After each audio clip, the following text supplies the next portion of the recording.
Hello and welcome to the Chess on Toast game of the day. Today we're going to look at the first round of the Alekhine Memorial. My name's Nick Murphy, with me as always Chess International Master Lorin D'Costa. So Lorin, what are you going to show us from the first round of the Alekhine Memorial, which is currently going on? Hi Nick, well we're going to go through one of the decisive games that was played, and the one we're going to choose today is one of our personal favourites here at Chess on Toast. It is the England #1, Mickey Adams. Yeah, good friend of Chess on Toast. And here he actually defeats none other than the current world chess champion, Vishy Anand from India. So, beating obviously the world's top player, I guess. No mean feat, is it, Nick? No, absolutely. It doesn't happen very often, does it, an English player beating a world champion? Well, you say that, but Mickey actually beat Vishy back in December in the Chess Classic. So, lightning doesn't strike more than once, apparently, but here it actually has struck twice. So he's having quite a good time against Vishy at the moment. Exactly. And here he does it again with the black pieces. So at junior and improving level, you may think that playing black and white is really not much of a difference. But at the top level, playing black is actually supposed to be a slightly inferior thing because your opponent can make the first move and choose the first variation. So really beating the world champion when you're playing with the black pieces, at this level, it's almost unheard of, really, isn't it? It's quite rare, that's right. Yeah. So let's just see how Mickey did this. So he played, Vishy played his usual move, e4. A move that we know here at Chess on Toast. Yep, we've looked at that. And Mickey played his favourite move, e5. So he goes to the centre, I go to the centre. That's his approach. And the game followed the Spanish or the Roy Lopez. So of course, we've seen the bishop coming to c4 to attack on f7. But here the idea, which we've mentioned before in previous videos, haven't we, Nick? The idea of trying to capture the knight and loosen the defence of this square here, because the knight defends the pawn on e5. And the knight on f3 is attacking it, isn't it? Yep. So a6, and we can take the knight on c6, but then there's that trick that we've shown in other videos, which is queen d4 with a double attack, winning the pawn back. And that's for another day. So the main line of the Roy Lopez is to drop the bishop back to e4. And after both sides develop like this, bishop e7, the bishop of course can come to c5, but I think that black needs to be a little bit careful about the fork trick, which is to take the pawn on e5. Looks like it just loses a knight, but how would we... If you play the pawn to d4 now, you'd fork both those pieces. Excellent, and white ends up winning the piece back. There's nothing black can do about that. If they take us, we take them, back. And attacking the knight. So black has to be... I think that is playable, but black needs to be a bit careful. So the top players tend to play bishop e7, which looks passive, but the point is that it stops any potential pin. Say the white bishop on c1 ever gets to g5. Yep. Will there be a pin? No, because the bishop's blocking it. So that's right. Yeah. So it's not that bad. White played rook e1, b5. This is the point of a6, by the way. Right. So black can now play b5 and gain space on the queen side. Bishop was forced to retreat, and black castled. So does this look fairly standard? Yeah, I mean, I would say both sides have sort of done okay. White needs to get a few more pieces out, but it's got the rook out on a good square, so I'd say it looks relatively equal at the moment to me. Now in the Roy Lopez, what white normally does is not play the move knight c3. This is the move that most sort of beginners or improvers play because, you know, it helps defend the d5 square and helps protect the pawn on e4. But what we're going to try and do is white normally plays the move c3, and the idea is to play the d4 move and gain 2 pawns in the centre. This is the main line of the Roy Lopez here. But I think what Vishy was scared of is Mickey Adams' favourite repertoire opening, his sort of pet line, which is to play the Marshall Gambit with d5. Now I don't want to go into too much detail about that, but what happens is the gambit is where black actually loses a pawn right here on e5. So he doesn't just lose a pawn, he loses a centre pawn, which is a very good pawn. But the point about this is that after everything gets exchanged and black plays c6 to protect his knight there, black's pieces don't look very active, do they? No. The idea is he's going to play bishop d6, queen h4, and suddenly there's quite a lot of action down on h2. So without going into too much detail again, that's the idea of black's sort of gambit, the Marshall Gambit, and that's one that anyone who wants to play the Spanish or Roy Lopez needs to be aware of at least. Okay. So Anand thought, well, I'm not having any of that, so he played what we call an anti-Marshall, as in sort of a way to try and counter that gambit by playing a4. And this is an attempt to try and open up his rook, isn't it? So why would d5 now be a mistake, Nick? Think about White's last move. Why did he go a4? I mean, I know it's a pawn on the side, but what's the A pawn trying to do? What was it trying to attack? Lure that to B5 pawn. Yep. So what can white do about that now? Oh, I see. Yes, exactly. So if black doesn't do anything and white takes that pawn on b5 and then black takes it back, then you're just losing the rook instantly. That's right. The rook is now pinned, isn't it? Yeah. So that would be very, very bad for black. So after a4, black cannot play this d5 move because he needs to be a bit careful about his b pawn, doesn't he? Yeah. So Adams played b4. Well, that's sensible. Also, he could have played bishop b7 as well to help defend the rook. That's fine as well. But b4 also prevents white's knight coming out. And now if white plays c3, it doesn't really do much because now black would just do the Marshall Gambit again. Yeah. So instead, Anand thought, well, I've had enough of moves on the side of the board. Let's go for the centre. So d4 was played. Now, normally at Chess on Toast, we say how white, you should do a pawn exchange in the centre if you can. But the problem with e takes d4 is it allows white to play quite an aggressive thrust with e5 right here. Right. And the problem for black is he cannot go here. Why is that? Because the bishop would just take him. Good. So the knight's got to go somewhere. Where do you think it can go? Is that a good square? Well, he's just going to get kicked off by the pawn, and then he's only going to go back to h6. Good. Because we're not actually threatening anything, are we? Everything's all protected by the white pieces. So the knight's got to go back to this disgusting square on h6. And you could just take it. And it's not the only option, but that's just horrible for black, isn't it? Doesn't look good for black, yeah. Probably white would continue taking this, and black's got a terrible position. So, surprisingly, black actually doesn't really want to take that. So, like in anything, there are exceptions to the rule. Yeah. So, Adams decided just to go with a modest pawn to d6. So, yes, his bishop can't move anywhere, but then again, white is sort of a bit crowded down with these ones as well, isn't he? So, I think it's okay for black. Now, I was quite surprised by Anand's approach here. He decided to actually swap off everything and exchange queens. Well, I'm not sure what he was trying to do here. Maybe he was going for a draw. I mean, I can hardly imagine that the world champion with the white pieces in the first round of a tournament would want to do that. Maybe he thought he had a positional advantage here. But actually, the tables get turned because Adams now plays quite a strong move here, bishop to c5. So we talked about that bishop, Nick, didn't we, being pretty passive. Yeah. And now it reaches a very good square. So white's got to be careful that there isn't a standard attack on that square, which is what? You could threaten to come into the knight to come into g4 and double attack that pawn. That's right. So knight g4 before was bad. Position has changed now, hasn't it? And now knight g4 will be quite a decent attack. So in fact, that actually happened after bishop c4. I think that's creating a space for the knight to come to b3. Adams now started playing some quite attacking moves. Even though the queens are exchanged, doesn't mean that he can't attack. Rook e2. Pretty much the only move. By the way, should we exchange on f2? Do you think that's a good move? I think that would... Because materially you'd be about the same. You'd lose a bishop and a knight. Should we take that? Should white take the knight with the rook? I will definitely, yeah. I would have said here. Yes. Actually, I should just comment on that. Normally, when I first started chess at 9, I didn't realise that the rook was as good as two minor pieces. So I let them take on f2 here and not do anything about it.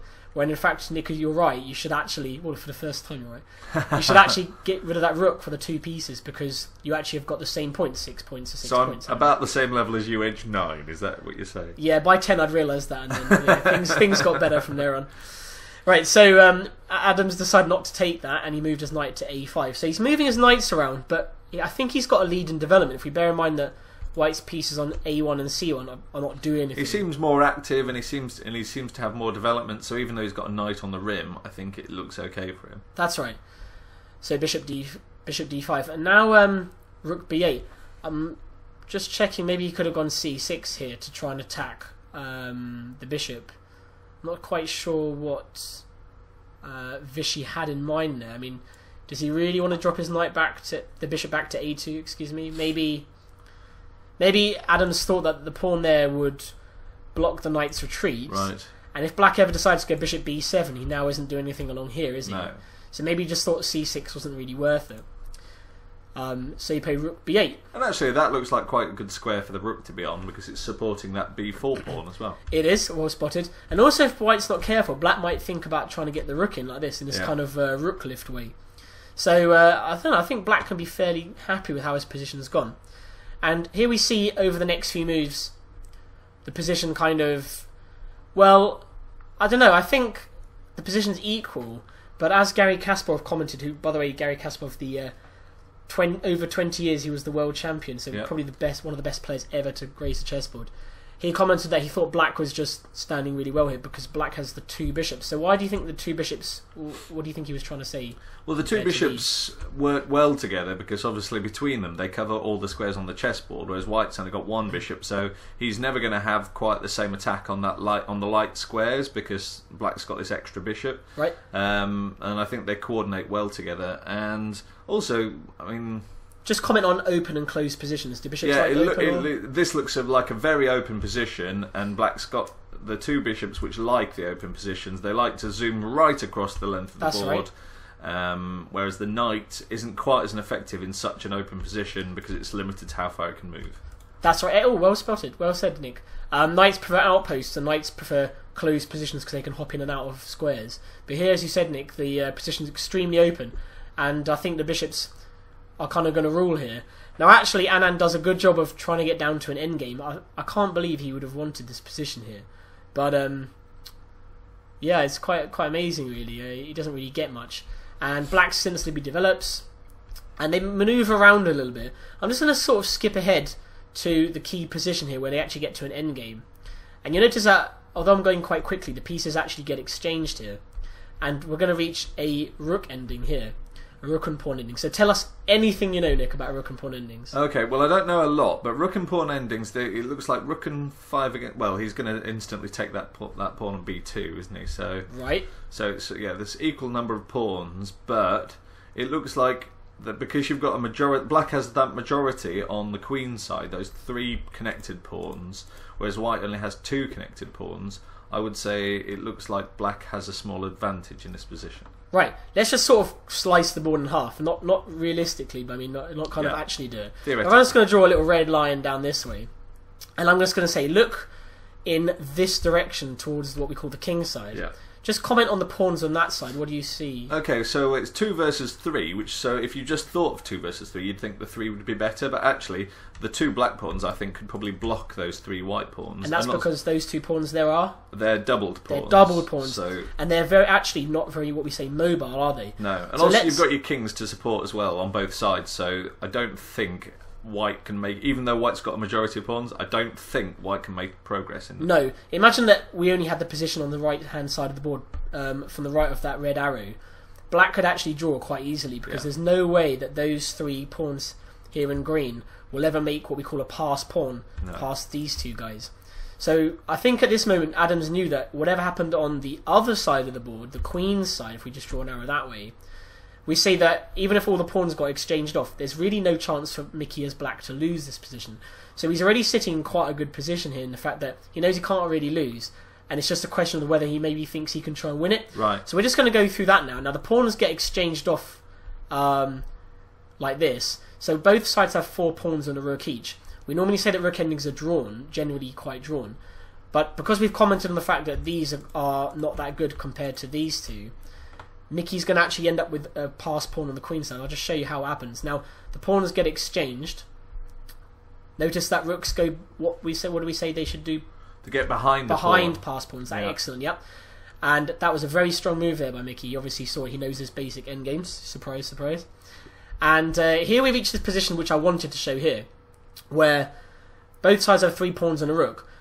Do you think it's just a draw now, or what do you think? I mean, because we talked, I think that the king side's still a bit of a problem. Obviously, black's king is also more central, so it can sort of join in. Now it's just down to a rook endgame. I think the king can join in. And obviously that black pawn on b4 is a very strong passed pawn. White doesn't have any passed pawns. Excellent. Oh, wow. You've been listening a lot. I don't think it's to me, though. I occasionally pay attention to you. Only occasionally. So white now played quite an important move here to stop that pawn. What if it was black's move, Nick? This is kind of a bit of a tricky tester. What's the move that black would love to play in this position? Surely black would like to put the rook onto b7 to support that pawn. My gosh, what's going on here? This is excellent endgame technique from our amateur here at Chess on Toast. There was no... I did not give him a hint there. Rook's behind passed pawns, and that rook on b7 going to b7 there would be superb to help that b pawn push down towards b1. Yeah. So Vishy actually played quite a strong move here in a defensive way. But well said, Nick. So rook b5, and now what's the only move for black to defend? Surely just put the rook onto a4 to protect it. Right, but is that rook as good there as it would have been on b7 helping the No, pawn? because that pawn itself has actually blocked off some of the rook's mobility. That's right. So, are we saying that this is still a draw? Or is it tricky? I don't think so, because why I'm thinking it might still be okay, because black's king is more in the centre, you could bring the king over to sort of help in the moving that pawn forward. Good. So the black's king is very active, and is the white king active at all? Very, very well, he's hard, very well yeah. defended, which is what we Yeah. say is normally good in the opening and middle game But stages. in the end game, you want to actually have the king join in. That's right. Wow, another golden nugget there from Nick Murphy. The king wants to join the end game. Stop sounding so surprised. You should be giving this lesson. This is excellent, Nick. Right, so the white king is very passive. It's going to take quite a long time for the king to try and rush over towards the b1 square. By the way, let's see if you can sort of continue your genius knowledge here, Nick. Well, that square is called a what square? The pawn wants to get there, so it's called a something square. I know, queening square. Or queening something? square. This is genius. But right. also, the white king is not in the square of the pawn. Ah, right. So if you took off the rooks, the white king couldn't reach that pawn. That's right. And what Nick was just saying there was, when that pawn on b4 there in red wants to head towards b1 there in yellow, imagine that the rooks, both the rooks, were not on the board. The way you do the queening square and decide whether that white king here on h2 would be able to get to the b1 square is you draw simply a diagonal line like that, and then draw a line like this, and that's your little square to see whether the white king is inside that square in order to get there. And is that white king on h2 within that square? No, it's considerably outside that That's square. right. So the black pawn would actually get to the end. So that's the way you decide whether your king is close enough to catch the pawn as it's the opponent's pawn as it's trying to get there. So excellent there. So now we see a little bit of technique, and after rook check, Mickey decided, well, I could go king f6 and just defend the g pawn. But you know what? Maybe I can actually win this game and just charge my king over. But it took a few risks, because after this, he loses his pawn, doesn't he? Right. So in fact, he's a pawn down. And now white's got some potential on the king side, because there's only one pawn stopping. That's right, only the h6 pawn. But Adams has decided, well, I've got my king in, let's charge the king in and help the b pawn promote. And what we can do is, which is the only white piece that can prevent... Well, it's the rook really has to prevent the pawn getting there. That's right. But with the king helping, I think it's going to be very difficult now. That's right. And we see these over the next few moves. White continued checks, but actually what happens is the king will end up hiding behind the b pawn. I'm just going to go through the moves. Here we see exactly what I was just saying there. The king hides behind the b pawn. It's shielded by the b pawn. So you can't check now. There are no checks. And Vishy decided, well, if I don't win this h pawn, I've got absolutely no chance of getting these boys up the board towards g8 and queening my own pawn. So he decided to try and win that one. Nothing black can really do about it, because if I go here, h5, I think rook c5 wins it anyway. Yeah. So Adams has gone all in here. He's just decided, that's it, I'm going to go with my b pawn. And he just sacrificed his his h pawn to try and get his b pawn through. And here we see white is in big trouble, because if g4, how does black win? Pretty much immediately here. You could just put the rook onto b4 and that basically means... I never doubted you, Nick. Well, excellent, because the rook after is no rook longer check, attacking, yeah. what would you do now? King to... Just put the king to b3 and king then to there's no more b3. checks. And there's no way that white can prevent b1. Wow, that's excellent. So Anand decided to give up his rook. Now, 3 pawns against the rook, good or bad in this position? Well, do you know what? I don't think it's that bad, because maybe if they were all connected, if the 3 of them were on 3 different files, then I think that might be... If that one was better. here? Yes. I think maybe there'd be a chance with the king's support to get there, but the problem is they're just going to be a little bit weaker, but still not impossible, I think, maybe. Well, and also some of our viewers may have heard of something which they might have read in a book or heard their chess coach say, which is 2 pawns generally beats a lone rook. But what that means is, and white has 3 pawns here, but actually what that means is the 2 pawns need to be on the 6th rank. They must be at least here, right, in order to... So if you imagine that white had 2 pawns there on g6 and h6, they would easily beat that rook, because they would be able to charge forward and end up getting to the end of the board. But are they that effective down here on their starting squares? It looks like it's going to take too much time. Yeah, and what does black want to do with his king? Should he stay there, or should he... No, he wants to bring his king to try and bring it over to the king side and stop those pawns. Should he bring it that way, or should he bring it that way? Well, definitely the second way. Do you mean the diagonal way? The diagonal way. Towards base? Yes, because the pawns are always going to be trying to move forward, so the king has to move up there with them. That's right. And then we see this happen in the game. Basically, white decided to try and get his pawns forward, and we see the black king head back, and the king is actually remarkably fast, isn't it? Yeah. You think the king only moves one square at a time, but actually the king moves quite fast like this. And rook e2 has an excellent move. So black has won one of the pawns, and white played h4. Now, even here, I've got to say that a lot of club players, or even strong players, might still mess this up. Yeah. Because white is threatening just to pump the h-pawn up the board, and black has to do something about it.